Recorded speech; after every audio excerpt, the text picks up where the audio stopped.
Assalamualaikum warahmatullahi wabarakatuh. Waalaikumsalam warahmatullahi wabarakatuh. Alhamdulillahirabbil alamin. Alhamdulillahilladzi hadani hada wa ma kunna linahtadiya laula an hadanallah. Wassalatu wassalam ala nabiyil mursalin imamil muttaqin sayyidil ghurril muhajjalin wa ala alihi wa ashabihi ajma'in, amma ba'du. Asbahna wa asbahalhamdulillah walhamdulillah kala la ilaha illa huwa wa ilaihin nusyur. Asbahna ala fitratil islam wa kalimatil ikhlas wa ala dinin nabiyina Muhammadin sallallahu alaihi wasallam wa ala millati abina Ibrahim hanifa wa ma kana minal musyrikin. Radina billahi robba wa islami dina wa bi Muhammadin nabiyya wa rasulah. Segala puji dan syukur senantiasa kita panjatkan kehadirat Allah Subhanahu wa taala, nikmat hidayah, nikmat iman, nikmat Islam, dan nikmat kesehatan serta kesempatan pada pagi yang cerah dan insyaallah dimuliakan Allah untuk berkah dan penuh rahmat.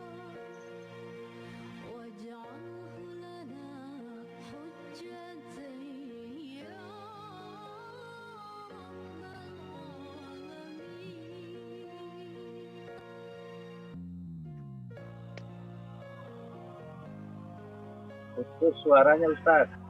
Dengan bersalawat kepada Rasulullah SAW, niscaya kita akan mendapatkan ganjaran yang berlipat ganda. Satu kali Ubay bin Ka'ab berkata kepada Rasulullah SAW, wahai Rasulullah, bolehkah aku menyebut namamu dengan berdoa sambil berdoa atau berdoa dengan menyebut namamu, bersalawat kepadamu. Silakan, kata Rasulullah SAW. Bagaimana kalau aku menyebutnya 1/4 dari 100 1/4 kali? Silakan kalau kamu mau. Kalau kamu tambah, itu lebih baik bagimu. Bagaimana kalau aku menyebutnya setengahnya? Kata Nabi, silakan. Itu bagus. Tapi kalau kamu tambah, lebih baik lagi. Bagaimana kalau aku sebutnya sebanyak-banyaknya? Silakan. Jika engkau menyebutnya sebanyak-banyaknya, maka akan terpenuhilah kebutuhanmu dan akan diampuni dosa-dosamu. Subhanallah, artinya dengan kita bersalawat saja, insya Allah atas izin Allah Subhanahu wa taala, kita akan mendapatkan kemuliaan.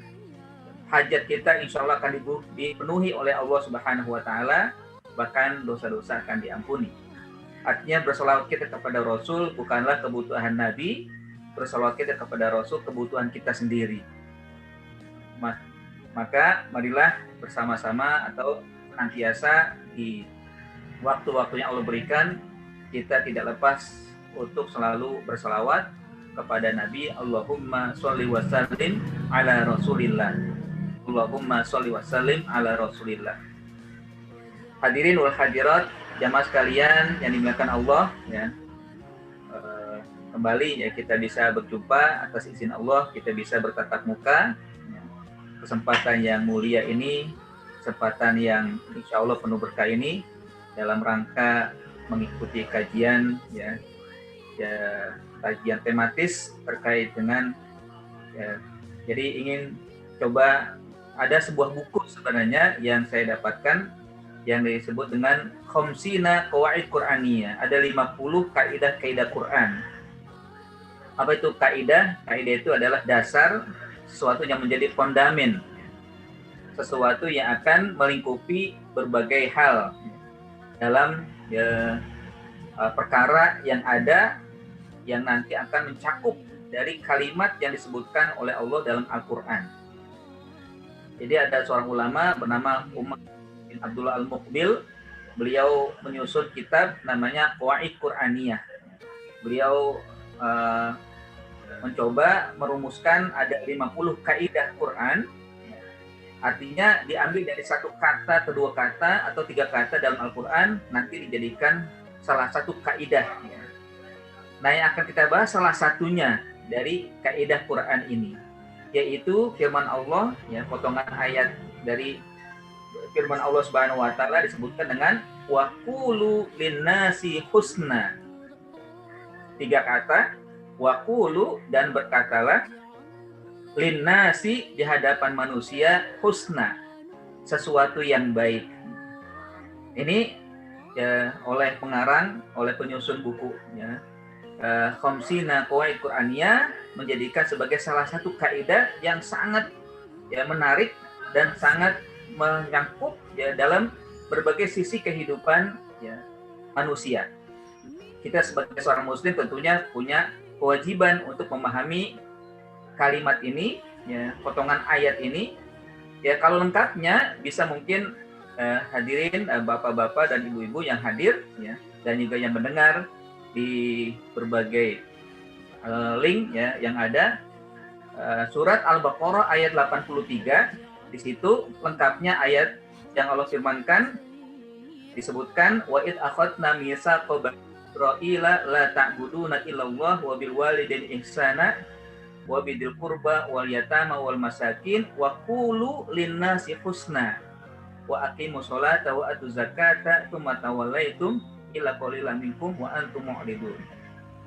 Dan ingatlah ketika Allah mengambil janji kepada Bani Israel ya untuk tidak beribadah kecuali kepada Allah Subhanahu wa taala dan berbakti kepada kedua orang tua, ya, kepada kerabat, berbuat baik pada kerabat, ya, dan anak yatim dan orang miskin, dan berkatalah, ungkapkanlah, sampaikanlah perkataan-perkataan yang baik. Wa qulu linnasi husna, di hadapan manusia berkata baik. Nah, dari 3 kata ya yang disebutkan ini diambil oleh ya pengarang buku tadi ya sebagai salah satu kaidah Quran, sebagai hal yang mendasar, hal yang perlu kita jadikan sebagai pelajaran hidup kita, bahwa kita ini diperintahkan oleh Allah Subhanahu wa taala untuk menyampaikan sesuatu, untuk berinteraksi, untuk mensikap ya, berbuat dengan baik ya. Jadi kalimat waqulu itu walaupun secara spesifik kita berkata, mengucapkan kata-kata dan ungkapan, tapi juga tidak kita hindari bahwa kita juga bisa melakukan interaksi, melakukan pergaulan, ya, atau juga dalam ya melakukan sikap, ya. Karena semua itu pasti ada dalam kehidupan kita. Saya, Bapak, dan lain-lain ya, semuanya pasti kita melakukan hakikat yang tadi saya sebutkan ya. Kita mungkin bisa berkata, kita mungkin bisa berinteraksi, kita bisa bergaul, kita bisa bersikap dan lain-lain. Nah, dari kalimat ini tentunya ya, kalimat waqulu ya, kita bisa ya menjadikan salah satu kaidah kehidupan kita bahwa dalam berbicara maka berbicaralah dengan pembicaraan yang baik. Ya, dalam mengungkapkan sesuatu maka ungkapkanlah sesuatu yang baik, husna ya, sesuatu yang baik. Saya coba menyampaikan dari 3 kata ini satu persatu ya. Pertama waqulu. Waqulu artinya sampaikan. Ini bisa diambil dari beberapa kesimpulan atau kategori. Pertama, bagaimana kita bisa ya berkata atau menyampaikan sesuatu. Kalau dalam dakwah itu disebut dengan thoriqatud dakwah ya, cara kita menyampaikan, cara kita berdakwah. Ada banyak ayat ya terkait dengan metodologi berdakwah atau metodologi menyampaikan sesuatu di hadapan manusia. Ya, misalkan ya ketika Nabi Musa berdakwah di hadapan Firaun, Nabi Musa menghadapi orang yang paling keras ya.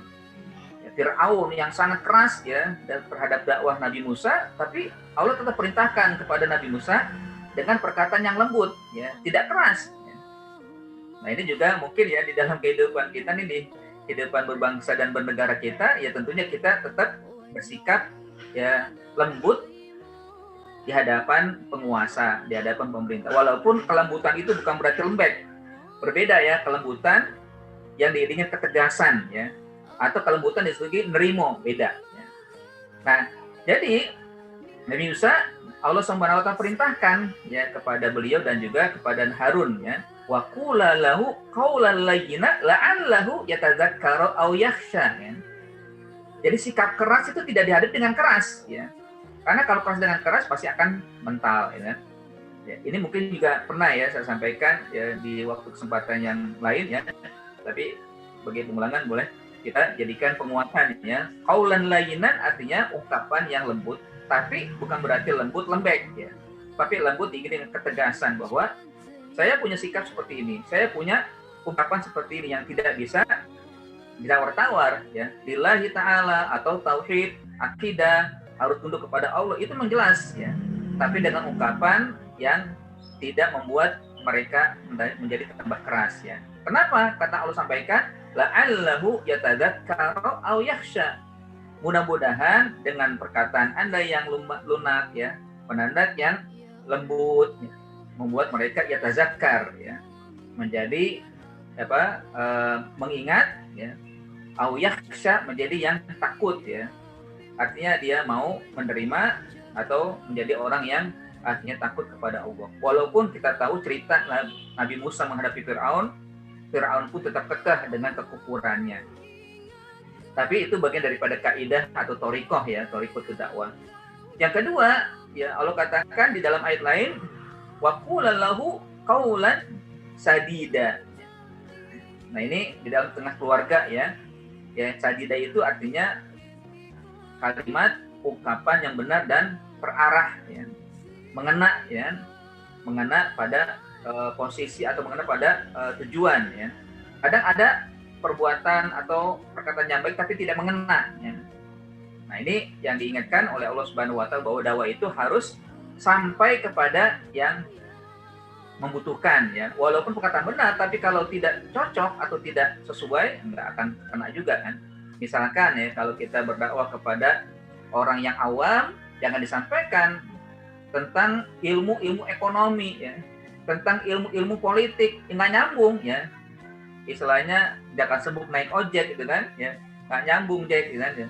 Artinya bahwa kalimat itu baik, betul memang ya, tentang ekonomi, tentang politik atau tentang hal yang tinggi ya. Tapi kalau sampai ke hadapan orang awam, mungkin mereka bengong. Memang betul, tapi nggak sadid ya, nggak terarah ya. Nah, ini bisa dikatakan husna juga demikian, baik yang memang mengenai arahnya. Lalu juga ma'rufa ya, qaulan ma'rufa, artinya qaulan ungkapan yang ma'ruf ya. Ya sebenarnya ma'ruf itu artinya sesuai dengan uruf ya, kalau boleh diambil cara makna ya. Kan arafa uruf bisa diambil ya. Ya arafa yang dikenal, yang diketahui, yang dipahami ya. Ya uruf sesuai dengan tradisi yang ada ya. Ya kan kita punya tradisi yang banyak ya. Kita juga punya berbagai suku ya, berbagai kabilah, berbagai bahasa ya.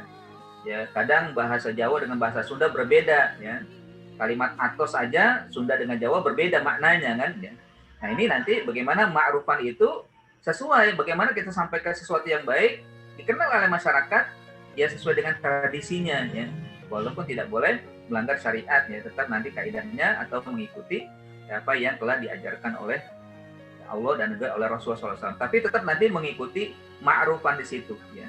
Apa yang dikenal oleh masyarakat sebagaimana yang dinasihati oleh Ali bin Abi Thalib ya. Dalam ungkapannya sampaikanlah ya khatibun nas ala qadri uqulihim. Sampaikanlah kepada manusia sesuai dengan kadar kemampuan akal mereka, atau dalam kalimat lain khatibun nas ala ma ya'rifun. Sampaikanlah kepada masyarakat dari apa yang mereka paham, mereka yang ketahui, yang artinya tidak ada penolakan ya. Lalu yang terakhir adalah qaulan hasanan di sini atau waqulu husna ya. Waqulul nasi husna. Artinya memang di antara metodologi dakwah, di antara metode kita menyampaikan ya, informasi atau juga hal-hal yang baik, maka kita lakukan dengan husna. Nah, menarik di sini memang ya dari apa yang ditulis oleh ya penyusun kitab ya Khamsina Qawaid Qur'ani ya. Dia katakan husna itu dua sisi. Arta pertama adalah hay'ah, husna artinya hay'ah. Yang kedua ya dari sisi substansi, makna ya. Hay'ah apa? Bahwa orang dalam berbuat, dalam berkata itu hay'ahnya baik ya, hay'ahnya. Artinya dari bahasa atau dari gaya ya, dari wajah itu kan memperlihatkan bahwa dia sedang menyampaikan sesuatu yang baik. Kan nggak mungkin orang berkata baik tapi mukanya serem kan, mukanya seakan-akan seperti orang marah kan, nggak mungkin. Nah, hay'ah itu juga nanti akan membuat orang yang mendengarnya, orang yang ada di hadapannya bisa menerima kan. Orang yang menyampaikan sesuatu sambil tersenyum akan mudah ya, ketimbang orang yang menyampaikan walaupun itu baik tapi dalam keadaan ya pucat ya, atau dalam keadaan seperti orang marah dan sebagainya. Makanya Nabi SAW tampak ya di hadapan sahabat begitu nyaman ya ketika Nabi berada di tengah mereka atau mereka bersama Nabi ya.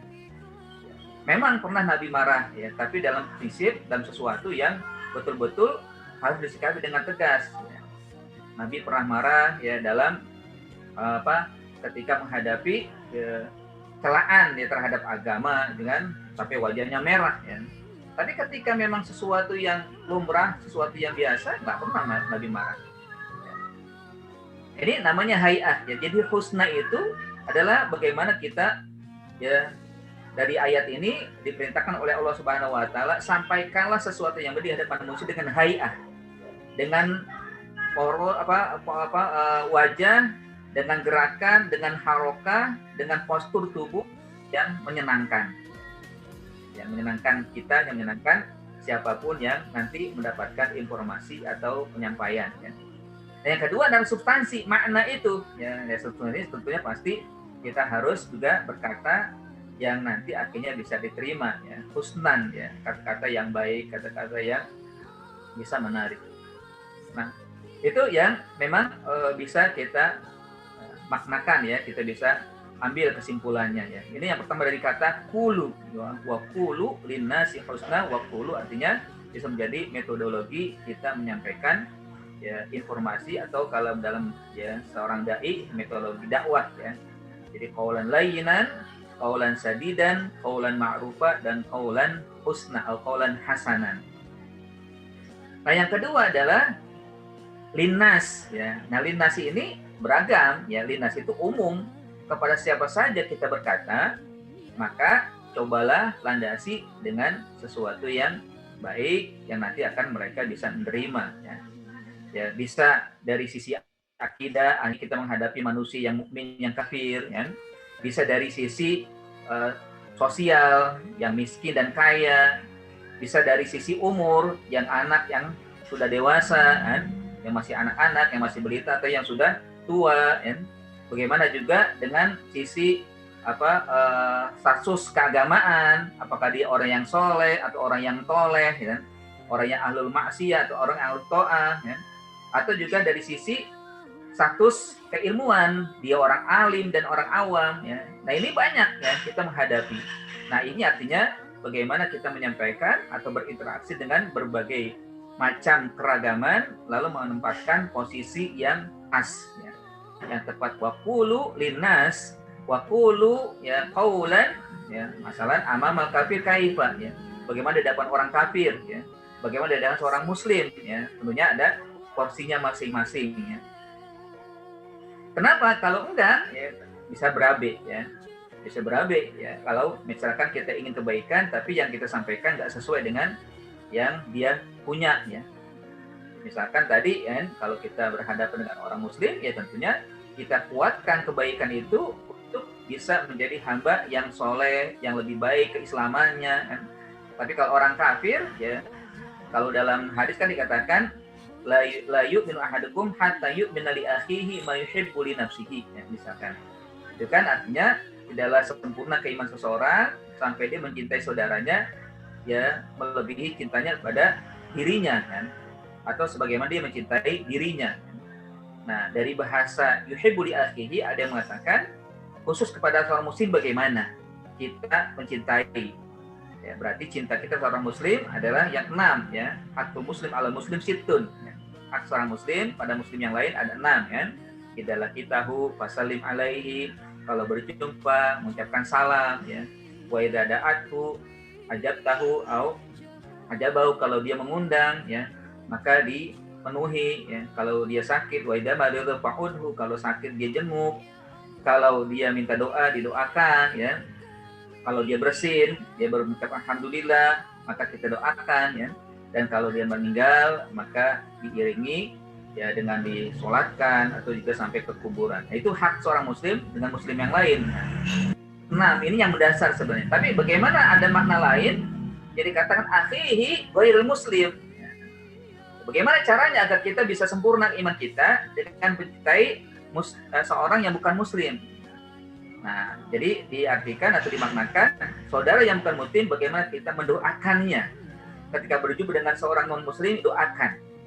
Ya Allah, berikanlah hidayah sebagaimana Engkau berikan hidayah kepadaku. Ya Allah, berikanlah dia keislaman sebagaimana Engkau memberikan Islam kepadaku. Ya. Jadi doakan ya. Dengan mendoakan itu, maka bagian daripada cinta kita kepada sesama manusia walaupun dia bukan muslim seperti kita. Nah, itu diantara makna ya, artinya kembali kepada bagaimana kita berinteraksi dengan linnas yang umum ya, yang mana kita berhadapan dengan orang yang bukan muslim bagaimana dan juga yang muslim bagaimana. Jadi dengan orang yang soleh dan orang yang toleh ya, kalau bahasanya kan gitu kan, soleh toleh ya, artinya ahlu to'ah dan ahlul maksiyah. Nah, Nabi juga ketika menghadapi orang yang ahlul maksiyah tidak marah-marah gitu kan. Ketika ada seorang sahabat dia masuk Islam tapi belum mampu meninggalkan maksiat, Nabi nggak marah ya, itu udah silakan aja kamu lakukan ya. Tapi bagaimana menurut kamu kalau misalkan kamu berzina lalu ada saudara perempuanmu dizinahi, kamu suka nggak ya? Nah, makanya akhirnya dia menjawab nggak suka, saya akan marah, saya akan pukul orang yang menzinai saudara saya ya. Makanya dikatakan oleh Nabi, begitulah kalau kamu menzinai orang lain ya. Bagaimana tidak sakitnya kakaknya, adiknya, orang tuanya ketika kamu berzina dengan saudara perempuannya atau anak perempuannya. Hanya dengan itulah kalimat itu maka ya sahabat ini tidak lagi melakukan perzinahan. Ya. Hanya memang perlu ada tahapan. Itu orang yang memang toleh itu, orang yang alul maksiyah itu. Jadi nggak langsung memponis ya, kamu begini, kamu begitu kan. Nanti kalau dibegitukan pasti akan marah ya. Begitu juga kan. Misalkan ya dari status sosial umur ya. Bagaimana orang ya kita menghadapi manusia yang berbeda-beda. Ada yang masih kecil, ada yang sudah beranjak ya dewasa, ada yang sudah dewasa, ada yang sudah kakek, sudah renta, gitu kan? Nah, itu berbeda-beda mensikapinya kan, atau bagaimana bergaulnya dan juga berkata. Nah, paling tidak memang kata Nabi irham asogir ya wa tawakkor al-kabir ya. Menyayangi yang kecil, menghormati yang dewasa atau yang besar, gitu kan? Itu yang mendasarnya. Tapi tetap juga dalam bagaimana berkata, mengungkapkan juga perlu ya. Jadi dijadikan kaidah juga wa qulu linnas husna. Lalu juga kalau misalkan yang dia apakah orang yang kaya, orang fakir kan gitu juga. Dan juga orang yang alim dan orang yang awam ya. Semuanya ada porsinya masing-masing dalam memaknai kaidah ini ya, atau dalam bagaimana kita bersikap yang mana nanti ketika menghadapi hal-hal yang berbeda sudah pasti punya proporsinya masing-masing. Ya, misalkan ya di dalam kehidupan berumah tangga misalkan juga ada ya bagaimana kita bersikap dengan orang tua atau juga mertua, gitu kan? Kan seharusnya nggak ada beda ya antara orang tua dengan mertua ya. Dua-duanya adalah orang tua. Ya, dari yang mana kita ada yang langsung, memang ada yang tidak langsung. Tapi kan ketika ada laki-laki mengambil seorang perempuan, dia kan punya orang tua. Maka artinya orang tuanya juga orang tua yang telah mengambil wanita tadi kan. Nah, tentunya ada dalam surat Al-Isra, Allah Subhanahu wa taala ingatkan di ayat 23, wala tanharhuma wa qul lahuma qaulan karima. Nah, ini qaulan karima juga menjadi kaidah juga nanti kita temukan ya. Salah satu atau hal lain terkait dengan bagaimana menyampaikan sesuatu yang baik. Jadi ketika berhadapan dengan orang tua, jangan dibentak, wala tanharhuma, tapi usahakanlah sampaikan waqul lahuma kepada keduanya qaulan karimah. Karimah itu artinya kaulan yang memuliakan, kan? Kaulan yang artinya kita betul-betul menghormati. Walaupun bagaimanapun ya, kadang ya memang orang tua kan berbeda ya. Kadang kalau mungkin ini juga ya yang hadir gitu kan, yang alhamdulillah ya kita diberikan usia yang panjang, namun memang beda usia kan, ya beda di antara kita. Tapi ya tetap ya kita harusnya bagaimana dalam melihat atau juga menghadapi serta berbicara di hadapan yang apakah yang lebih muda atau juga yang lebih tua. Nah kalau sendiri katakan yang lebih tua bagaimana kita sampaikan, maka sampaikanlah dengan wa qul lahuma qaulan karima. Secara khusus memang kepada kedua orang tua, tapi bukan berarti di luar sana tidak ada orang tua lain ya. Ada juga orang tua lain ya yang bukan orang tua langsung, tapi tetap dia punya hak untuk mendapatkan qaulan kariman, ungkapan yang memuliakan, ungkapan yang akhirnya dia terasa dimuliakan gitu kan, dihargai. Walaupun nanti ada hal-hal yang kurang nyambung bisa jadi kan ya. Apakah mungkin karena dia sudah lanjut akhirnya ada yang berkurang ya, karena kan memang sunatullah dalam surat Yasin Allah berfirman wa man nu'ammirhu nunakkisu fil khalqi afala ta'qilun. Itu wajar ya, bahwa barang siapa yang kami panjangkan umurnya, kami tambah umurnya ya sehingga menjadi ajuz, menjadi orang tua, pasti ada yang berkurang dari anggota tubuhnya, dari ciptaan Allah itu berkurang ya. Apakah berkurang pendengaran, berkurang penglihatan ya, berkurang kekuatan ya, dan hal-hal lain ya. Nah ini yang juga perlu nanti disikapi ya. Contoh lah ya di rumah saya atau di lingkungan saya ada orang tua, masih ada ibu mertua yang memang nggak dipungkir umurnya sudah 80 tahun ya ibu ya, tapi memang ada yang berkurang dari pendengaran ya. Sehingga akhirnya ketika kita berbicara kayak teriak-teriak gitu kan, padahal nggak teriak sebenarnya, tapi ingin agar orang tua nyambung gitu kan ya, kadang kita yang normal nggak enak mendengarnya itu kan, tapi bagaimana kita berusaha untuk menyampaikan sesuatu yang lebih dekat tapi tidak teriak-teriak gitu kan, walaupun harus berulang dan mengulang gitu kan. Kan pernah satu ketika ada ya dicerita sang anak itu ditanya oleh ibunya yang sudah renta ya, anak itu apa itu yang lari itu, anak itu yang terbang itu apa kan? Sang anak bilang itu burung ibu. Terus setelah itu lewat lagi ditanya lagi, anak itu apa itu burung ibu, mulai agak ketus ya kan. Ketika lagi itu anak apa itu nak itu burung ibu, sambil agak keras gitu kan. Jadi udah kesel gitu kan.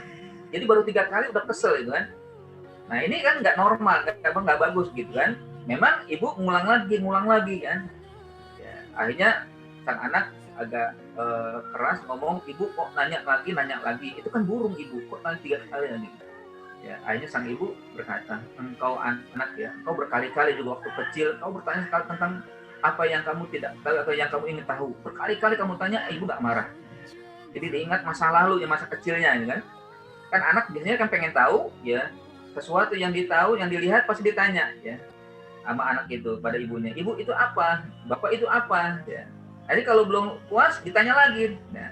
Nah di situ seringkali kan orang tua nggak marah ya, karena paham lah anak bagaimana. Nah begitulah juga satunya nanti kalau misalkan ada anak melihat orang tuanya ketika bertanya ya, sesuatu yang diulang-ulang, nggak usah marah ya.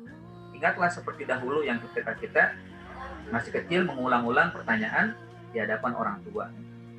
Ya kan juga termasuk bagaimana berkata, berinteraksi, bersikap, bermuamalah yang baik di hadapan orang tua yang memang pasti ada perbedaan ya, perbedaan usia, pasti ada perbedaan masalah penerimaan ya, masalah terkait dengan ya, daya tangkap gitu kan.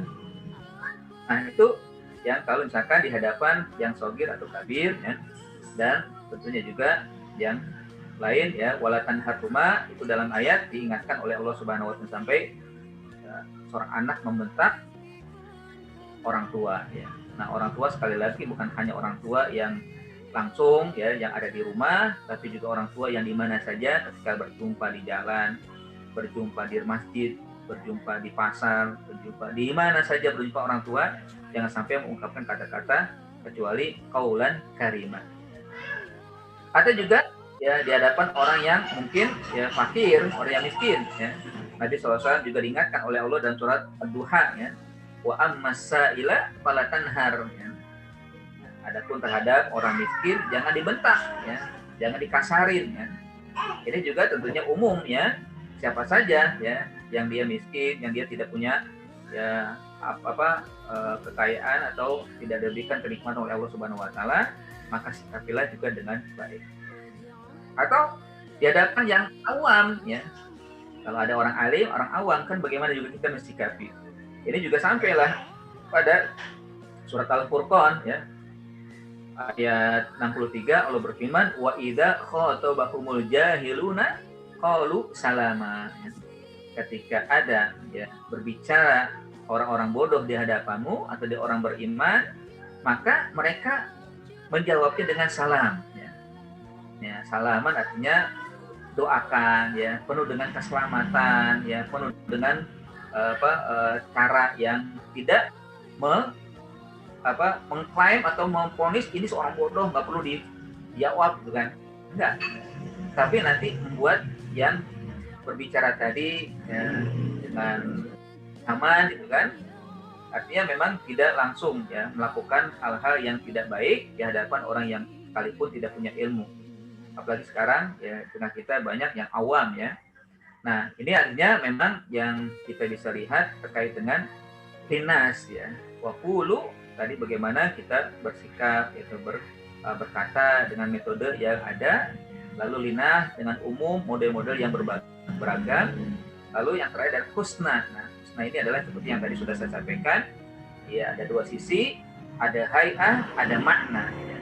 Bagaimana cara gerakan, cara tampilan, cara mazhar, dan cara substansi itu bisa diterima atau bisa ditanggapi dengan baik, ya, tidak ada penolakan. Kalaupun mungkin belum diterima bukan berarti ditolak, tapi mungkin butuh waktu. Artinya memang hasan itu dijadikan ma'urifa mukharijahu ya. Apa yang bisa diketahui tempat keluarnya baik zahir maupun batin ya.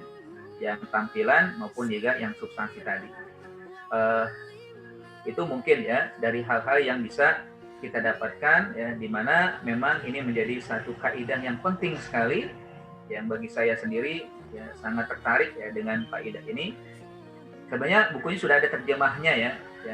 Tadinya saya ingin menerjemahkan, cuma saya lihat di media sosial ketika saya lihat rupanya udah ada terjemahan, jadi nggak jadi saya terjemahkan ya. Jadi bisa dibeli misalkan kalau misalkan pengen untuk membaca lebih banyak ya tentang kaidah-kaidah Quran, 50 kaidah Quran ya. Salah satunya adalah yang pertama ditulis atau disebutkan kaidah yang kita bahas yaitu waqulu linnasi husna. Ya. Dan tentunya atau mudah-mudahan ya kita bisa ya, melakukan hal yang baik ya terkait dengan kaidah ini, baik dalam berkata atau juga dalam bersikap, dalam berinteraksi, dan berbagai hal. Bahkan di hadapan orang yang memang keras pun, ya kita diperintah untuk menjadi orang yang selalu berbuat baik dan berkata baik. Wala tujadilu ahla kitab illa billati hiya ahsan, dengan janganlah kalian berdialog, berdebat di hadapan ahlu kitab kecuali dengan cara-cara yang baik. Wa qul li ibadi yaqul billati hiya ahsan. Katakanlah wahai Muhammad ya kepada hamba-hambaku, kepada seluruh ya, orang yang ingin dijadikan oleh Allah sebagai hambanya untuk selalu berkata baik, berkata husna, agar kita dicap oleh Allah hamba kan, li ibadi itu kan hamba yang dianggap oleh Allah atau sudah tercatat oleh Allah sebagai hamba yang baik ya, berkatalah yang baik. Walau alam bisawab, mungkin itu secara singkat yang bisa saya sampaikan Ali dan juga jemaah sekalian, mudah-mudahan ya ungkapan atau yang ada dalam ayat ini menjadi pedoman hidup kita, menjadi langkah kita dalam berbagai hal. Kita hidup di tengah masyarakat yang ramai atau juga yang banyak ya, yang model-model beragam ya, yang majemuk ya, tentunya nanti bagaimana kita menerapkan kata husna ini dengan ya model dan tipe yang berbeda-beda. Wallah bisawab, itu saja. Aku qouli hada. Assalamualaikum warahmatullahi wabarakatuh. Waalaikumsalam warahmatullahi wabarakatuh. Baik, saya serahkan ke Maulana ya. Moderator, silakan. Masya Allah, jazakumullah khair kepada Ustadz yang telah menyampaikan materinya tentang kaidah Qur'aniyah. Masya Allah, sangat pendek namun bermakna luar biasa. Waqulu linnasi husna. Masya Allah. Hadirin jamaah Masjid Al-Ikhlas yang dirahmati Allah Subhanahu wa taala, kita masuk pada sesi berikutnya, yaitu sesi tanya jawab. Bagi bapak-bapak yang ingin bertanya, kami persilahkan. Pak Agustin, silahkan Pak Agustin.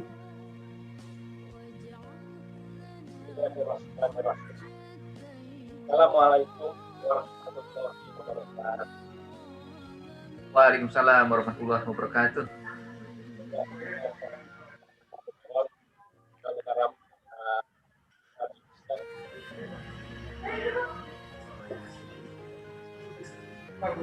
Suaranya kurang ini, kurang jelas. Ya.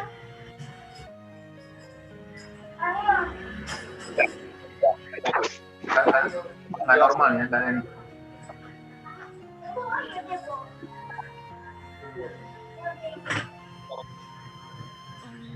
Masih kurang jelas, Pak. Dari HP saya. Oh gitu, Masya Allah. Baik. Ya, ya. Betul lah sekarang. Mungkin bergeser-geser tempat kali Pak ya. Belum jelas juga. Putus-putus ya. Ini Sinyal ya. Gila, ya. Kurangannya ya online. Silakan kira desain coba. Nah lumayan. Coba. Ulang lagi. Jangan konstan. Ya. Ya. Ulang lagi. Bismillahirrahmanirrahim. Assalamualaikum warahmatullahi wabarakatuh. Waalaikumsalam warahmatullahi wabarakatuh. Ya, udah lumayan. Karom Pak Ustadz Sarifuddin Mustafa atas usianya yang insyaallah cerdas, kalau kata orang Ujung nanti pun sais. Masya Allah. Kaidah. Ustadz, bapak-bapak dan ibu-ibu yang dimuliakan Allah, saya punya pertanyaan. Apakah ini pertanyaan bagus atau memang ini pertanyaan orang awam? Pemahaman Ustaz. Surat ayat 83 ini ditujukan kepada Bani Israel. Ya. Jadi Allah mengambil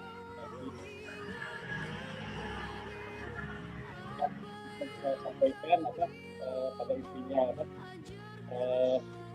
harus menyayangi ini ya Pak. Pertama ya Pak, keagungan Allah, kemudian tauhid yang diajarkan oleh semua Rasul, ibadah harus khusyuk kepada Allah, wajibnya berbuat ini ya ihsan kepada orang tua dan lain-lain Pak. Itu saya juga pernah dengar dari radio bahwa Allah itu sudah berfirman bahwa Bani Israel itu tidak akan menepati janji ini hanya sebagian kecil. Bahkan dalam tafsir ini ulama Muhammad Zuhairi ini sendiri ada harapan lagi bagi kaum Yahudi untuk beriman. Karena alasannya itu mewarisi watak buruk dari para leluhurnya. Dengan demikian menjadi penghalang untuk menerima hidayah. Itu barangkali. Jadi pertanyaan utama saya ini ditujukan untuk Bani Israel. Allah mengambil janji dari Bani Israel.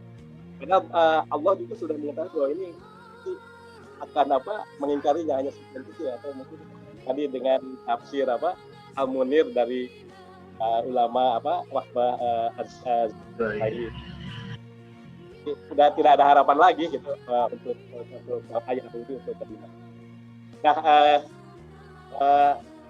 apakah ini juga berlaku untuk kita umat muslimin, Pak? Walaupun ini ditujukan kepada Bani Israel. Jadi ini khususan Bani Israel, tapi mungkin secara ini umum berlaku untuk kita semua.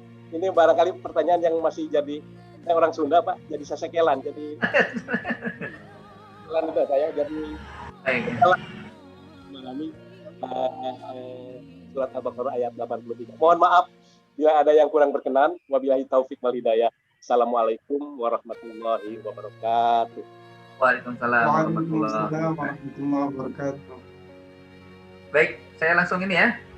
Langsung Ustaz, tafadhol. Baik, alhamdulillah, terima kasih atas pertanyaannya. Yang memang kalau dari sisi turun ayat itu memang khusus pada Bani Israel ya. Yang memang tadi disampaikan terkait dengan tafsirnya juga. Ini diambil oleh Allah perjanjian. Wa id akhadna mitsaqal Bani Israel ya, perjanjian yang sangat keras. Bahkan kalau kita perhatikan dalam Al-Qur'an itu dianggap atau di ayat lain misakon golizon. Perjanjian yang sangat keras, sangat berat ya. Karena memang ini Bani Israel yang orangnya suka nyeleneh ya, orang yang suka balelo ya istilahnya. Orang yang suka melanggar perjanjian ya. Janji ini langgar, janji itu langgar, janji yang terus begitu. Makanya akhirnya terpaksa kalau di dalam ayat lain itu gunung di atasnya ya. Kalau nggak mau kalian akan hancur ini, dibinasakan dengan turunnya gunung. Ambruk dah gunung untuk kalian kalau nggak mau ngajin janji. Itu memang udah menjadi masalah besar bagi mereka. Bahkan itu ada kan 3 perjanjian yang sangat besar itu. Satu pada para nabi, khususnya 5 nabi yang disebut ulul azmi di surat Al-Ahzab disebutkan ya. Itu juga dengan Bani Israel, dan nanti hubungan dengan pernikahan. Pernikahan juga disebut misalkan golizon ya. Perjanjian yang sangat berat. Nah, kedua memang ayat ini pada mereka, tapi secara substansi ini menjadi pelajaran untuk kita juga, jangan sampai melanggar janji. Kan kita juga punya perjanjian dengan Allah kan. Ketika secara umum manusia berada dalam rahim ibu, ada surat Al-A'raf disebutkan bagaimana perjanjian bahwa manusia mudah mengakui Allah itu Tuhan yang esa. Wa akhadna mitsaqo di dalam itu saya lupa ini ya, tapi maknanya itu bahwa ketika ada manusia dalam rahim ibunya, dia perjanjian alastu bi rabbikum, bukankah aku Tuhanmu ya? Maka mereka menjawab qaulu bala syahidna. Ya. Jadi dalam rahim sudah mengakui ketuhanan Allah Subhanahu wa taala, esanya Allah Subhanahu wa taala. Nah, kedua, perjanjian kita ketika kita bersaksi tidak Tuhan selain Allah, Muhammad adalah utusan Allah, itu kan perjanjian. Kalau ada pelanggaran, nah juga nanti akan menjadi sebab akan mendapatkan balasan yang setimpal. Nah, yang ketiga bahwa kalau dalam kaidah ulumul Quran itu disebutkan dengan al-ibratu bi umumil lafzi la bi khusus sabab. Memang cara isi kandungan ini umum walaupun sebabnya peristiwanya khusus ya. Jadi peristiwanya pada Bani Israel, tapi nanti isinya, substansinya untuk umum semuanya kena. Siapa yang akhirnya mendapat perjanjian, mengambil perjanjian harus tepati perjanjian. Di antaranya adalah berbakti kepada orang tua, tidak mensyirikkan Allah, beribadah kepada Allah, mensyirikkan Allah, berbuat baik dengan tetangga, dan juga nanti berkata yang umum kepada siapa saja dengan cara yang baik. Polalam itu mungkin ya, yang bisa saya jelaskan. Terima kasih Pak Agustin, terima kasih Ustadz. Kita lanjut. Kemudian siapa yang ingin bertanya, Bapak-bapak? Suara sudah siap nih. Pak Suanda, silahkan Pak Suanda. Terima kasih Pak Ustadz Maulana. Assalamualaikum warahmatullahi wabarakatuh. Waalaikumsalam warahmatullahi wabarakatuh. Mungkin cuma sedikit aja nih Pak Ustadz. Ada hal yang sangat menarik yang terjadi pada masa-masa kini, Pak. Itu saya baca di dalam, apakah itu dalam YouTube atau di dalam koran-koran itu mengenai hijrahnya orang-orang yang non-muslim menjadi muslim atau mu'alaf ya Pak ya. Ya. Nah ini banyak kejadian Pak, seorang mu'alaf itu dia memang awal-awalnya itu berusaha untuk menyembunyikan kemu'alafan itu kepada orang tuanya gitu Pak ya. Jadi tidak terus terang. Tapi lama-kelamaan akhirnya disampaikan juga kepada orang tuanya gitu kan. Ini bagaimana reaksi dari orang tua. Kebanyakan yang terjadi orang tua yang non-muslim itu langsung marah gitu Pak. Ya. Nah, marah dan katakanlah dia tuh udah nggak mau mengakuinya sebagai anak gitu Pak ya. Tapi lama-kelamaan meskipun ada juga yang menjadi lunak juga gitu kan. Namun tetap mereka itu non-muslim. Nah ini bagaimana sikap seorang mu'alaf gitu, atau kita sebagai, katakanlah saya mu'alaf gitu misalnya Pak. Sikap kita terhadap orang tua gitu Pak. Apakah gimana ya gitu ya? Karena dia sebagai orang tua, tadi dikatakan oleh Pak Ustadz bahwa di dalam Al-Baqarah ayat 83 itu selalu disampaikan bahwa kita harus salah satunya harus berbakti kepada orang tua.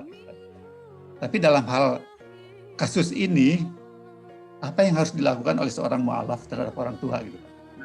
Itu aja barangkali Pak. Terima kasih. Ya. Assalamualaikum warahmatullahi wabarakatuh. Waalaikumsalam. Jadi memang ya, apapun, bagaimanapun kondisi orang tua, dia tetap orang tua. Anak tetap berbakti kepada orang tua selama orang tua tidak memerintahkan untuk syirik, untuk kembali kepada kekufuran. Jadi ada dibagi dua. Muamalah amma, muamalah khosoh. Kalau muamalah umum itu artinya dalam berinteraksi sama manusia, apalagi orang tua, tetap berkata baik, berkata lembut, bersikap baik, bersikap lembut. Apapun yang mereka lakukan, kasar apapun, ya anak bersabar ya. Karena mungkin orang tua tidak siap dengan anaknya yang hijrah. Itu memang juga perbedaan ya. Kadang berbeda sikap. Kalau ada anak, nauzubillah, mudah-mudahan tidak terjadi kan, ada anak yang murtad, orang tua tidak pernah marah gitu kan. Artinya tetap mendoakan, ya mudah-mudahan Allah berikan hidayah kembali gitu kan. Gak disiksa itu anak, ayo harus kembali ke Islam, karena Islam itu tidak memaksa. Ya. Jarang lah yang terjadi penyiksaan, ada orang murtad disiksa oleh orang tuanya. Tapi kalau orang yang hijrah, anaknya hijrah dari non pada Islam, ya menjadi mu'alaf, itu banyak terjadi penyiksaan karena mereka nggak suka dengan Islam atau yang lain. Nah, bagaimana sikap anak nanti? Ya tetap banyak sahabat juga ya kita lihat sikap mereka diperintahkan oleh Allah dan juga oleh Rasul tetap berbakti kepada orang tua selama orang tua tidak memerintahkan kepada yang baik, yang tidak baik, ya, atau tentang kemusyrikan atau kembali kepada murtad. Ya. Ada dalam ayat kalau nggak salah ya di surat Al-Isra, wa qad rabbuka alla ta'budu illa iya wa bil walidayni ihsana imma yablughanna indaka al-kibara aw kilahuma fala taqul lahum uff wa la tanharhuma wa qul lahum qawlan karima. Terus juga kalau mengajak atau memberitakan kepada yang tidak taat, fala tuti'huma, jangan ditaati kalau memang mengajak pada yang tidak baik di luar syariat Allah. Tapi kalau selama dia mau malah yang baik ya maka sangatlah wajar menjadi keharusan anak tetap berbakti kepada orang tua. Gitu. Jadi jangan kata kasar juga ya. Jangan menjela, wah bapak kafir.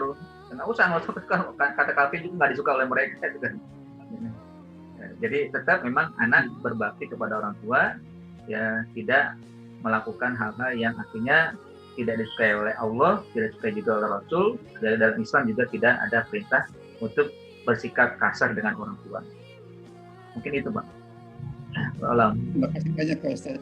Sama-sama.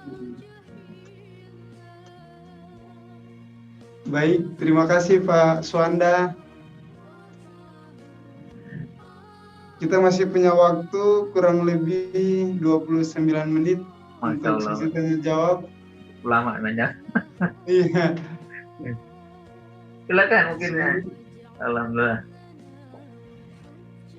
Baik, Bapak-bapak yang ingin bertanya silakan, atau yang ingin menambahkan. Iya. Mungkin bisa melalui chatting ya. Bisa juga. Baik, iya Ustaz. Kami live di YouTube, Ustaz.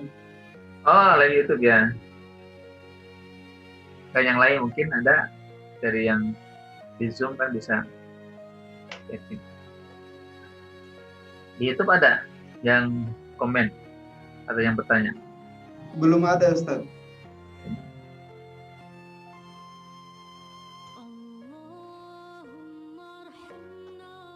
Pak Edi, Ustaz Edi. Assalamualaikum warahmatullahi wabarakatuh. Waalaikumsalam warahmatullahi wabarakatuh. Ini sambil nunggu yang lain, mungkin menambahkan.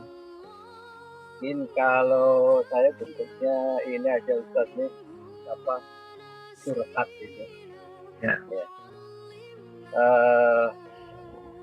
Apa yang disampaikan oleh Ustaz memang luar biasa, bahwa Al-Quran itu sebagai pedoman hidup dan segala permasalahan itu bisa diatasi dengan Al-Quran. Baik masalah keluarga, masalah sosial, ekonomi, budaya, sampai kepada kepemimpinan, dan keraguan lah itu Al-Quran. Kemudian juga walaupun tadi disampaikan oleh Ustaz ada 50 ya kaidah Qur'aniyah, itu kan yang baru dibahas 1 ya Ustaz ya. Iya, kan berarti 49 lagi gitu ya. Kita bisa tamat ya. Gitu. Amin. Ya. Inilah yang menjadi kadang-kadang saya suka merenung, berpikir, ya, curhat, ya, ngobrol ke sana kemari. Kok yang begitu indahnya, apalagi tadi disebutkan metodologi bagus. Ya. Metodologi dengan anak, metodologi dengan orang tua, metodologi dengan keluarga, sampai kepada metodologi tentu ya dengan pemimpin, dengan bawahan, dengan bos dan lain-lain, dan mungkin akan dibahas. Yang menjadi pemikiran bagi saya itu kok lambat sekali gitu, ya. Bisa terwujudnya suatu sistem yang begitu indah ini. Ya memang kalau kita rujuk kepada perjalanan Rasulullah SAW, memang sampai 23 tahun, 13 tahun di Makkah, 10 tahun di Madinah, dan terwujud itulah apa yang ada di Al-Quran, apa yang disampaikan Rasulullah itu dipraktekkan.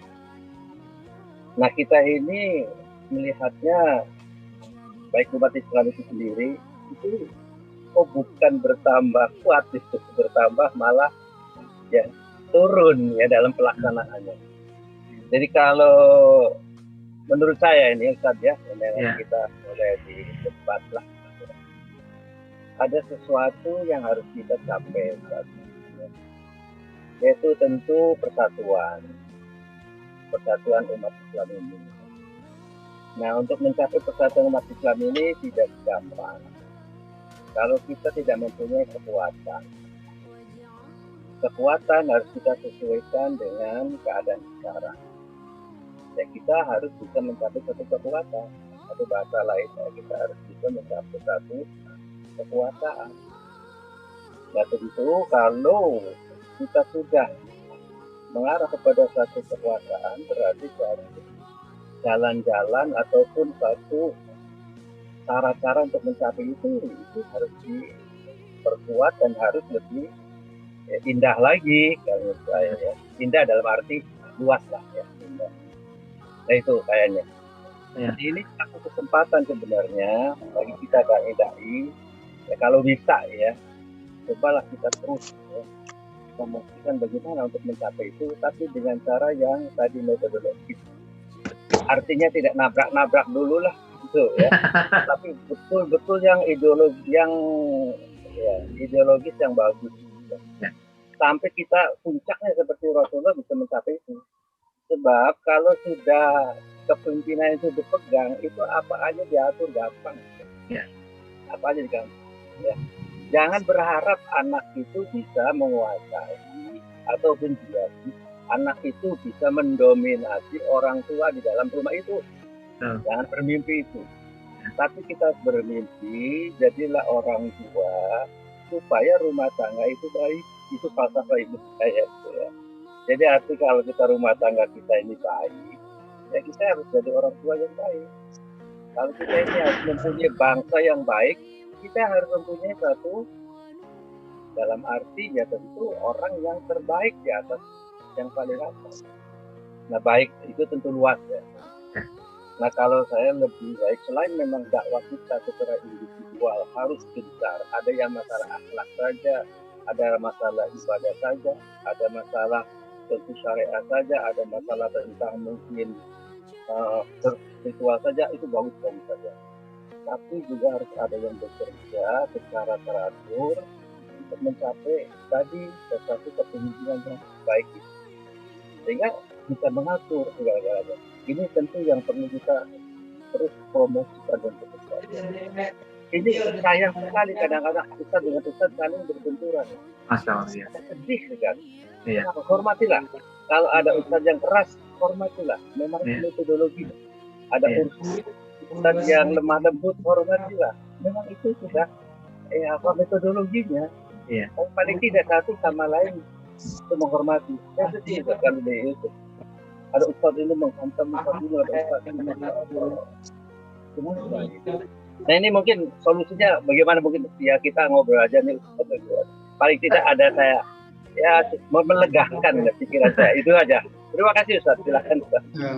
Baik, iya sangat benar ya, sangat tepat sekali ya, juga cukup menjadi renungan kita semua ya. Ya akhirnya memang kita ini banyak dibenturkan juga ya. Ya tentunya tidak kita salahkan eksternal, tapi internal kita juga yang kurang. Artinya masih banyak kita ya, perbedaan itu dijadikan perpecahan ya. Perbedaan itu seharusnya menjadi kesatuan, banyak ragam, banyak cara, banyak metode dalam berdakwah. Ya sebagaimana yang tadi saya sampaikan, Nabi sendiri tidak pernah marah. Kadang kalaupun marah bagaimana caranya. Artinya sikapi hal-hal yang memang ya ulama itu punya perbedaan ya, dan bagaimana kita berusaha untuk meningkatkan pribadi yang baik dari pribadi yang baik. Kan ada marotibul amal istilahnya kan, tingkatkan kita untuk menjadi negara yang baik ya. Ini dari pribadi. Kalau dari ungkapan dulu ada disebutkan kumu daulat Islam bi anfusikum takum daulat Islam bi ardikum kan. Tegakkan Islam itu dalam diri kita masing-masing. Insya Allah akan tegak Islam secara berdunia di dalam negara. Walaupun nanti tetap ada yang bekerja untuk kekuasaan. Kekuasaan itu sangat penting. Nah, kita lihat sekarang kekuasaan itu sangat berperan dalam memperbaiki kehidupan masyarakat, sosial, dan juga berbagai sisi dan lini. Istilahnya kan ada gini, pemimpin yang bodoh itu akan bisa membuat para ilmuwan jadi bodoh. Sementara pemimpin yang pinter akan membuat orang yang bodoh menjadi pinter, istilahnya kan. Ya, itu pasti kan. Artinya memang butuh juga pemimpin yang benar ya, pemimpin yang baik. Makanya Nabi SAW dengan 23 tahun berhasil menancapkan, tapi kita lihat tahapannya betul-betul memang sistematis ya yang dilakukan oleh Nabi. Perbaikan akhlak, perbaikan, ada 3 sisi kan, perbaikan orang itu, akidah, akhlak, dan juga fikroh ya, tasawur ya. Itu diperbaiki semua itu kan. Nah, ketika perbaiki semua terjadi, lalu nanti ya salah satu juga ibadah ya, ibadah diperbaiki juga. Nanti setelah itu baru ya terapannya di masa Madinah begitu memukau ya, bagaimana mereka siap untuk melaksanakan segala perintah Allah. Nah, ini memang butuh kita dengan keragaman dan corak yang ada dalam masyarakat kita, tentunya tadi harus saling menghormati ya. Ya udahlah, memang ulama metodenya masing-masing ya, latar belakang masing-masing yang berbeda. Saling hormati, saling hargai, bagaimana juga saling bersinergi tentunya. Ya mungkin dalam satu masjid atau lingkungan aja berbeda-beda ya. Orang punya kepala sama hitam, tapi belum tentu isinya banyak sama semua kan itu. Pasti ada berbeda-beda. Nah, sekarang berbeda itu, selama itu furu, selama itu yang masalah bukan prinsip, oke kan. Nah, apa-apa, itu namanya keragaman. Kenapa ada beda mazhab? Itu kan bukan berarti saling mencela, tapi saling mengisi dan juga saling bagaimana caranya melaksanakan syariat dengan cara yang bisa mudahlah dilaksanakan oleh masyarakat.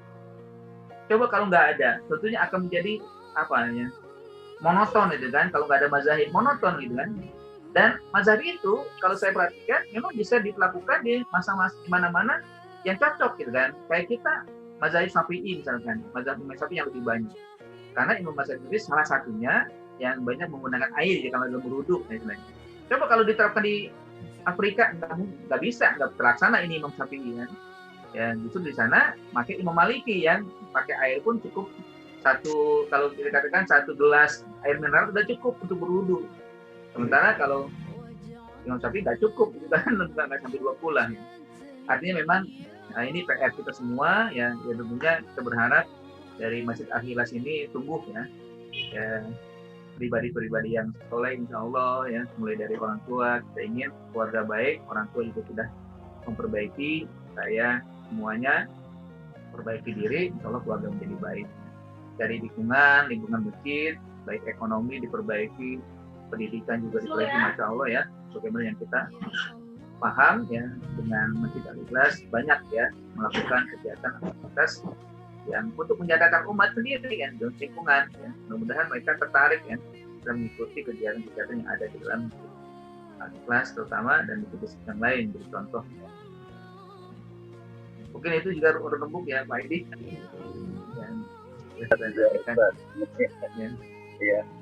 Silakan mungkin yang lain ya, sambil kita nunggu itu. Iya. Ya mungkin kalau ada yang bertanya nanti stop aja nggak apa-apa. Ini saya yang ngisi waktu aja Ustaz. Ya Ustaz Ali, kalau ada yang muncul bertanya stop. Ya. Jadi ya kalau kita lihat ya yang nggak saya sebutkan lah ayat ataupun mungkin ringkasnya. Kalau lihat perjuangan Nabi kita Yusuf alaihissalam ya itu ya. Nah itu kan tidak hanya sekedar dibebaskan dari penjara ya, tapi juga diberikan satu jabatan. Tapi jabatan juga tidak hanya minta jabatannya apa dikasihnya, tapi juga memilih jabatan-jabatan yang penting. Sudah maklumnya semua Ustaz kita tahu. Tapi nanti boleh dijelaskan ke jamaah Ustaz ya. Itu seperti Nabi Yusuf itu. Jadi memegang satu ya jabatan yang memang sangat vital. Begitu juga Nabi Musa alaihissalam ya. Begitu bahwa ada 2 persyaratan ketika mau diambil menantu. Yang persyaratannya ada al-amin dengan kekuatan Allah. Jadi disitulah salah satu ciri-ciri. Nah, memang inilah yang perlu dihimbau tentu kita semua umat Islam. Marilah kita bersatu. Ya. Kita ikuti satu aturan-aturan yang bisa mencapai kepada satu tatanan kepemimpinan kita dengan cara yang indah. Ya tentu kalau di negara demokrasi ya kita secara halus lah begitu ya. Sekarang kalau untuk mencapai kekuasaan itu kan harus ada partai. Kenapa sih partai? Coba juga bisa dengan baik ya, partai itu disatukan. Berapa persen umat Islam ini satu partai aja udah. Ya ini lah mungkin Ustaz kalau ya mengulas itu sambil ada pertanyaan. Ini Pak Suwandan mungkin ada mau silakan. Silakan. Terima kasih. Ya. Ini mengisi yang kosong aja barangkali. Dan ini mungkin agak sedikit di luar topik hari ini. Pun saya ingin menyampaikan bahwa di era teknologi informasi yang begitu pesat itu Pak Ustadz. Ya. Ini saya itu kadang-kadang miris juga gitu kan terhadap pemberitaan-pemberitaan atau bahkan pendapat-pendapat dari orang yang mengaku katanya ulama atau ustadz lah gitu Pak ya. Nah ini bagaimana gitu ya kita menghadapi seperti ini. Masyarakat itu kan mudah sekali terpengaruh oleh suatu informasi gitu kan. Itu banyak sekali informasi yang ternyata akhirnya dikatakan itu hoax gitu kan ya. Nah, ada informasi yang saya sering buka YouTube nih Pak. Jadi ini juga udah kan juga gitu kan. Di dalam YouTube itu ditampilkan Raden Murtadin Pak ya, yang itu konon gitu ya, kalau menurut yang dari yang disampaikan itu adalah justru ada yang haja, ada yang haji gitu kan Pak ya, menjadi murtad gitu kan. Nah setelah mereka menyatakan di dalam YouTube-nya itu karena semacam kesaksian lah gitu Pak ya. Kebetulan dia di YouTube-nya itu oleh non-Muslim gitu Pak ya. Sampaikan bahwa si orang tersebut ini salah satu contoh bahwa dia itu sebagai seorang hajah gitu Pak. Dia untuk mendirikan Islamic Center. Kalau dilihat dari rencananya itu sangat ini sekali, sangat gitu Pak ya. Ada gedung, masjid dan fasilitas-fasilitas lain. Tapi kemudian setelah rencana itu berjalan gitu, proses-prosesnya itu ternyata dia mengalami kebangkrutan. Nggak tahu bangkrut apa gitu Pak ya. Sehingga dia itu menjadi frustrasi gitu, frustrasi. Saya juga nggak tahu kemana suaminya itu Pak ya. Dia ekspos itu justru si ibu itu gitu Pak. Sampai suatu saat dia itu menjadi tukang gorengan gitu Pak untuk hidup itu. Saya juga ngerti demikian kaya rayanya kok bisa jadi tukang menjajakan gorengan-gorengan begitu gitu kan. Hanya seharinya itu dia dapat uang 1.000 gitu Pak ya untuk menghidupi anaknya juga gitu Pak yang kecil-kecil itu. Nah kemudian dia tuh bermimpi gitu ya. Suatu saat dia tuh bermimpi ketemu dengan Tuhan Yesus. Ceritanya gitu Pak ya. Nah, mimpi itu kemudian disampaikan kepada pendeta atau pastor, saya lupa lagi gitu Pak ya. Kemudian disampaikan oleh pendeta atau pastor itu, bahwa itu memang betul segala macam itu akan menuntun Anda itu sebagai domba yang gitu Pak ya, di ini. Akhirnya semuanya itu Pak fasilitasi oleh si pendeta tersebut gitu kan. Sampai anaknya sendiri Pak ya, anaknya sendiri ada yang disekolahkan di Rusia dan di Italia. Nah ini bagaimana kita ini Pak menyikapi ini? Padahal dia itu sebetulnya latar belakangnya katanya dia tuh seorang ustazah lah gitu Pak ya. Itu saya juga gak ngerti gitu kan. Dan ini oleh orang tuanya sendiri dia itu ditendang lah gitu Pak. Tapi dia sendiri sampai dia ke Ambon untuk mempelajari agama itu, dia dibiayai oleh Yayasan Murtadin itu Pak. Nah ini saya ingin tahu juga menyikapinya masalah-masalah seperti begini Pak. Kalau kita terlalu frontal kan dianggap kita langsung diringkus lagi tadi Pak. Ini mohon gitu pencerahannya dari Pak Ustadz lagi. Gimana nih hal seperti begini Pak? Ya memang banyak ya, kalau media itu banyak digunakan untuk menyebarluaskan ya, antara yang dapat hidayah hijrah dari non ke Islam, ada jadi kumpulan mualafin kan, ada mualaf center, ada juga murtad center istilahnya kan, ada yayasan murtad ya.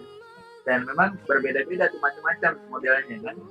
Dan tentunya juga ya, kita tetap ya, salah satunya doakan mudah-mudahan Allah membalikan ya, mereka dari sebelumnya Islam menjadi murtad ya.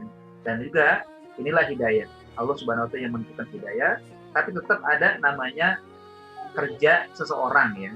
Artinya kalau mungkin dilihat latar belakangnya ustazah atau ustaz, orang yang kaya atau orang yang mungkin bisa jadi dulu Islam itu nggak kuat ya, atau Islamnya kalau dikatakan dalam ungkapan Said Qutb itu dalam tafsir Zilal Quran di tafsirnya surat Al-Fajr itu dia materialistis ya, jadi cuma materi ya. Jadi hidupnya itu berbahagia dengan Islam karena dikembangkan materinya, diberi kaya ya. Jadi tujuannya kekayaan itu. Jadi ketika miskin lari ya, aja nggak lagi menganggap Islam itu sebagai pedoman hidup karena tidak membuat diri kaya. Jadi ketahuan di situ kan. Ada juga kan, ini hampir sama dengan nama saya, itu kan ada pendeta Saifuddin itu kan itu juga kan. Dulu katanya latar belakangnya Muhammadiyah kan ya salah ya. Dia kuat, dia akan mau berjuang demi Islam. Kalau dewasa nggak begitu. Katanya alasan ini. Ada juga yang apa istilahnya? Nggak tahu ya. Pernah juga saya berjumpa dengan, bukan istri saya dokter, dia berjumpa dengan dokter kawannya kan, kawan dokter. Dia pernah sakit, lalu dia bersumpah ya, karena nggak bersumpah, pokoknya kalau saya sembuh, saya akan mengikuti apapun latar belakang atau agama si yang menyembuhkan. Nah, kebetulan yang menyembuhkan itu pendeta. Akhirnya dia karena bersumpah udah jadi pendeta, tinggalkan Islamnya. Gara-gara merasa disembuhkan itu kan, padahal yang menyembuhkan tetap Allah ya, itu hanya sekedar wasilah saja. Tapi memang tetap kita terus ya berdoa agar Allah memberikan kepada kita nikmat hidayah, nikmat iman yang sampai disimpangkan. Boleh jadi kayak tadi karena asal mimpi kan, mimpi itu kan bisa jadi setan ya, setan yang menyerupai Yesus kan ya. Ini didatang ke tempat pendeta, ya udah didukung udah gitu kan, di fasilitas, siap lagi dalam kondisi dia ekonomi yang kurang kan. Nah, salah juga dia kan, karena tidak ada yang bisa menyerupai Rasul Nabi Muhammad ya, yang lain bisa diserupai oleh setan ya. Kan itu. Kalau Nabi Muhammad nggak ada yang diserupai oleh setan, nggak mampu. Tapi kalau yang lain bisa diserupai. Misalkan yang rukyah sun, atau apa. Nanti kalau didatang kepada yang akhirnya dianggap ini sebagai tempat dia bertanya, bukan pendeta, ya udah didukung. Dianggap domba tersesat, kamu mendapat hidayah. Kayak siapa yang artis, adanya artis kita apa namanya? Subandono ya, Elisa Subandono ya, kalau kan dia juga abangnya tuh adiknya tuh yang laki itu kan aja. Katanya dia ketemu dapat hidayah begini. Bukan dapat hidayah itu, nanti dapat sesat gitu kan. Kalau hidayah itu dari non ke Islam gitu kan. Kalau ini bukan hidayah, artinya dia sedang disesatkan oleh setan atau oleh hawa nafsu. Artinya memang tetap nanti kalau kita berjumpa dengan mereka ya berikanlah doa kepada mereka. Ya istilahnya yang sering saya angkatkan juga, ud'u bin nahar wad'u bilail. Siang kalau kita bertemu dengan orang yang murtad atau orang yang non, ajak dia kepada Islam, gini loh Islam. Malamnya kita doakan. Di siang hari ajak, di malamnya doakan. Semoga yang saya ajak tadi pagi, kalau buka, saya ajak tadi siang, Allah buka hidayah, Allah buka hatinya untuk menerima hidayah, dapat hidayah dari Allah Subhanahu wa Ta'ala. Kalau sudah tidak dapat juga, itu berarti memang dia cuma tidak mau menerima, kalau juga sudah tutup hatinya. Wallahualam gitu. Masya Allah. Itu sedikit lagi Pak. Ya. Kalau saya perhatikan Pak Ustadz ya, seorang mu'alaf gitu Pak ya. Ya. Kebanyakan ya yang saya baca kisahnya itu, ya. Mereka itu yang betul-betul berpikir gitu Pak. Ya. Jadi betul-betul punya pandangannya itu sangat, kalau menurut saya sih termasuk orang yang cerdas lah gitu. Cerdas. Enggak, dia itu menjadi mu'alaf. Ya. Sebaliknya orang yang murtad itu Pak. Iya bodoh. Yang sering itu diiming-imingi gitu Pak, mau gitu kan. Iya. Itulah. Ya mungkin ini tugas kita nih Pak barangkali ya untuk memberi pemahaman kepada saudara-saudara kita yang masih latar belakang keagamaannya itu masih ya goyang lah gitu Pak barangkali. Iya. Terima kasih Pak Wanda. Baik. Kita langsung tutup Ustaz ya, karena memang sudah tidak. Kepada Ustaz Al-Mukarram Syarifuddin Mustafa MA, kami ucapkan jazakumullah khair Ustaz. Sama-sama, wa'alaikum. Atas apa yang telah disampaikan kepada kami terkait dengan kaidah Qur'aniyah. Masya Allah, sangat luar biasa apa yang telah Ustaz sampaikan kepada kami. Semoga apa yang telah Ustaz sampaikan menjadi pahala di sisi Allah Subhanahu wa Ta'ala untuk kita semua dan bermanfaat di dunia dan di akhirat kelak. Amin amin ya rabbal alamin. Kurang dan lebihnya dari saya mohon maaf. Yang sebesar-besarnya kita tutup majelis kita dengan membaca doa kafaratul majelis. Subhanakallahumma bihamdika asyhadu an la ilaha illa anta astaghfiruka wa atubu ilaik. Assalamualaikum warahmatullahi wabarakatuh.